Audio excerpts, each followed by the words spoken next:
The Chicago Bears head coaching position, their search for a new head coach, I think it might have just gotten a little easier. And now, whether you agree or not, I'm not sold yet. It's still early, but there's something you consider here when you watch what's happening. And I think new offensive coordinator Thomas Brown, he's auditioning for this Chicago Bears head coaching job. And also, in this post, I'm going to break down what Brown has already done, what he already means to this team after only one game at the offensive helm. And it's super early here once again, but one thing I like so far about this guy, Brown is rejecting, actually even rebuking the thought of a silver lining to this loss to Green Bay. And if the Bears already have a head coaching candidate in-house, does it make sense to make a move now and have Brown audition for the role formally? New offensive coordinator Thomas Brown, he was not satisfied with how week 11 against the Green Bay Packers went down. And this is despite the offensive unit showing huge improvement. And 20-19 loss, he asserted that the Bears came up short. He also challenged his staff. He challenged the players to elevate their efforts because we've got a crazy schedule coming. So here's the full quote from the presser. There are no attaboys in this game. We play the game to win, and we came up short, period. So whether he's cut out to be the next head coach or, I mean, it's yet to be seen, but it's early. But if the Bears are even considering this happening, why not cut Coach Flus loose right now? I mean, it's a foregone conclusion. He won't be the head coach next year anyways, right? Why not give this guy a chance? And I'm just starting a conversation here. You guys chill out. I'm not sure what the benefit, though, is keeping a lame duck head coach in the building for a team that's out of the playoff hunt, and the main goal being development of our rookie quarterback, Caleb Williams, and Thomas Jones is the guy that's getting it done. So let's dig into this a little bit. The current coach holds the locker room responsible, but not himself unless really pressed. And I'm going to go to the story on Bleacher Nation. They actually say one of the best things about Thomas Brown that I've heard. He makes the simple things simple and he does them better. So check out this whole story. But kind of talking about Coach Flus, he's really quick to hold the locker room and individual players accountable. But then he's got to be pressed to admit that any of these bad decisions are actually bad decisions. It's really frustrating. But this guy, Thomas Brown, this is a guy that corrects this immediately when it's time to break down a performance. He's going to be a candidate for a head coaching job as soon as this coming year. Tight end Cole Kmet, he recently discussed Brown's coaching philosophy, what the differences are that he's seen so far, and this was on the 85 Con podcast. I'm just going to hear directly from Cole. Let me read it for you. He demands a certain standard in terms of the way we practice and the way we operate. And I think guys really bought into that this week, and that becomes really evident from his first presentation to the team. And his first presentation and talk to the offense. And I think guys are really bought in on what he wanted to do. His main thing, here's an idea.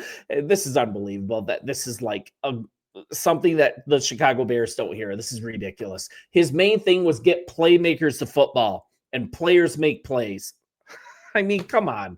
But so we're looking at the development of Caleb Williams in the offense. That's going to be a huge factor in the Bears' next hire, right? So let's think about this. What if Brown can build on this momentum for the Packers game? What if he showcases his ability to call up a game against one of the most aggressive defensive play callers in the league? And I'm talking about this upcoming game against Minnesota Vikings defensive coordinator Brian Flores.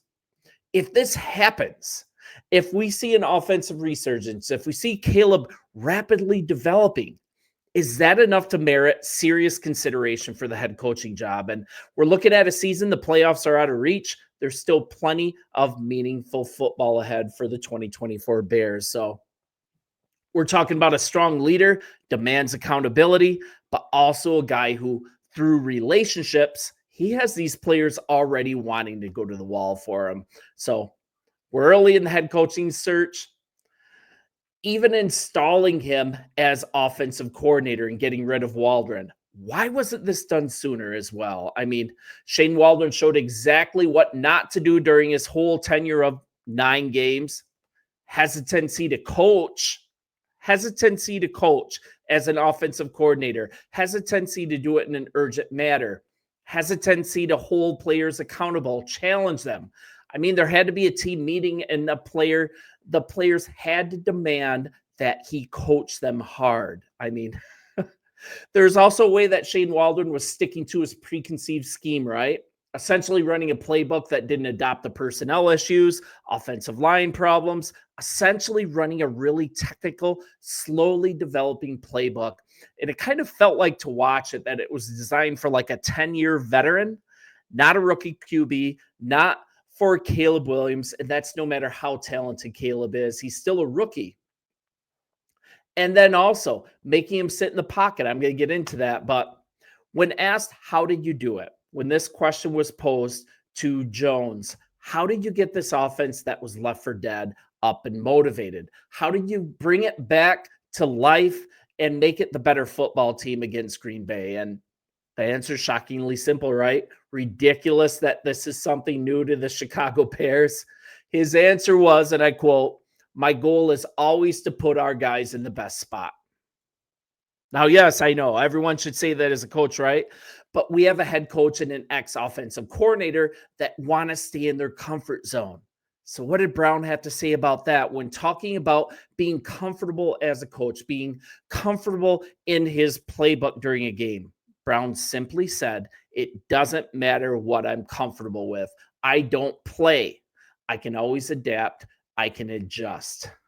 Proof is in the pudding against Green Bay. There's no reason to say that this philosophy, that this way of coaching isn't going to continue. And a little more on Thomas Brown. Did he demand that his rookie quarterback stay in the pocket? Did he ask him to hold on to the ball while like his complicated, kind of egocentric play call made it possible to get the ball out? The results that he got. The fastest Caleb has gotten the ball out of his hand all year. Komet got the ball more times than he had in the last 3 years combined. That was highlighted in that Bleacher Nation story that I had up. Then also you have Rome and DJ Moore. They gathered more catches and yards in one game than the last 3 combined as well. And hey, here's a concept. Unlock Roschon Johnson, embrace power offense in the red zone. It's just so frustratingly simple. Waldron made it hard. Brown's making it simple, and he's doing it better. This guy just gets it. So enough of that. Let's kind of look a little bit on who he is as a coach, what his history is, what we as fans should know about him. And of course, he joined the staff in 2024, offensive passing game coordinator. And this is after he worked as the offensive coordinator for Carolina Panthers in 2023. And prior to that, Brown spent 3 seasons with the LA Rams. When he was there, he oversaw the running backs and the tight end groups. And then he became assistant head coach for 2 seasons. This guy knows about winning a championship because during that time frame, the Rams won the NFC West division and they won a Super Bowl with him as the assistant head coach. So he has experience with this. So this is to hear from head coach Matt Eberflus when he was hired. Thomas is a bright offensive mind who has experience calling plays with a collaborative mindset. I look forward to his leadership over our offensive coaching staff and his plan for his players. Excuse me, that's not when he was hired. That's when he was brought on to replace Shane Waldron when he was fired. So this was a move that former Bears coach Dave Wanstead loved earlier in the game, and he finally got his wish, but this is what he had to say about him. There's a guy, Thomas Brown, who's been a coordinator before. He was with Sean McVay for a couple of years, coming up in the ranks, a young guy, and I really like him. So let's look at him kind of as a player too. He was a former NFL running back. He had a nice career going, but it was derailed by injuries. And then he got into the coaching game, and he bounced around some of the top college programs for some years. We're talking like from 2011 to 2019, he coached like at Georgia, Chattanooga, Marshall, University of Wisconsin, Miami, South Carolina. A lot of these capacities he was serving as a running backs coach. But then in 2016, he was the offensive coordinator and running backs coach for Miami. And then he moves up. In 2020, he got his first opportunity at the NFL level. And that's when Sean McVay hired him as running backs coach. Every single year that followed, he got a promotion. Won a Super Bowl ring in 21 as the assistant head coach and running backs coach. Then he was moved to tight ends coach and assistant head coach in 2022. So he just kept moving up every single year. 3 years in LA, left, became the offensive coordinator for the Carolina Panthers. And that was kind of a rough stint. And I think a lot of this is circumstantial on him. He's had a tough road to hoe. First season, head coach Frank Reich gets fired, and that's after a 1-10 start. Brown's numbers not great with a bad roster in Carolina, but it was his first opportunity to call plays at any level, and he did it twice in a very dysfunctional season with the Panthers. And also during the year, and I want to make sure to highlight this, during the year, it was kind of weird. Frank Reich was giving Thomas Jones the play calling duties, and then he was taking him back, and this ebb and flow back and forth.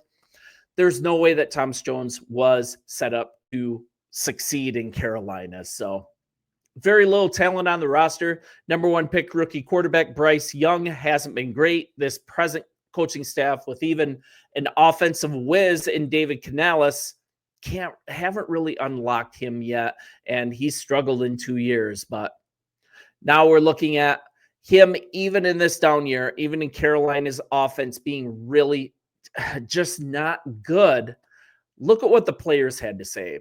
And there was an NFLPA poll of who players want to play for as offensive coordinators. And this was in his first ever NFL season as a play caller and offensive coordinator. And he ranked number 2 in offensive coordinators among the players' vote across the whole NFL. So that says something too. And Sean McVay had some things to say about him. And man, he talks about him having a big picture perspective. And this is what he had to say. He's always had that big picture perspective. He's really attacked the role with the right mindset and mentality. Very matter of fact, very secure in himself. That's huge. Very demanding of his guys. And let's kind of talk about that. Very secure in himself, very demanding of his guys. We have Shane Waldron that wasn't secure in himself enough to think that he could have the ear of veteran players and actually coach them hard. There's also rumors that Coach Flus, one of the reasons that he hired Shane Waldron instead of other candidates like Kingsbury, that these bigger personalities, Flus didn't want to be overshadowed. He couldn't handle a big personality in the building. Some of that's just conjecture. It's things that I've heard through a lot of different outlets. But regardless of that, super refreshing from a coach that we can trust. Matter of fact, makes the simple things easy, secure in himself, not afraid to coach hard, and very demanding, not afraid to demand excellence. And that's really good. And then kind of talking about his coaching style with the Rams, Brown, his emphasis as a coach, building relationships with his players, connecting with them on their level, and also injecting them with energy.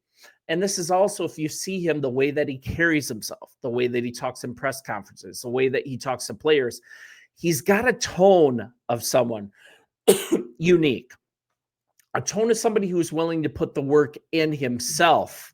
And man, he's interviewed before for head coaching jobs. This past offseason, he interviewed with the Tennessee Titans. And in 2023, he actually interviewed for the Houston Texans head coaching job. And this is to hear directly from Brown. I'm definitely energetic. It's about relationships, connecting with guys, starting to figure out how every guy in my room ticks. And it's also my job to bring the best out of that player. You set a goal, you make a goal, okay? What's next? So here we go. He's been bounced around. He hasn't really been in the right position. He certainly wasn't in the right position in Carolina. Now he's put in another bad situation with the Chicago Bears. He's being asked to take over offensive coordinator duties and play calling duties on the fly. But man, if last week is any indication, he is up for the challenge. And my question is he up for the challenge to at least be considered to be the next Chicago Bears head coach? And if he's being considered, why not cut Flus loose and give him the opportunity right now to prove it. You guys, this guy's growing on me. He might be one to consider as a candidate to be the next head coach. You guys let me know. But regardless, let's be watching his performance really carefully. It's all about finding our next head coach.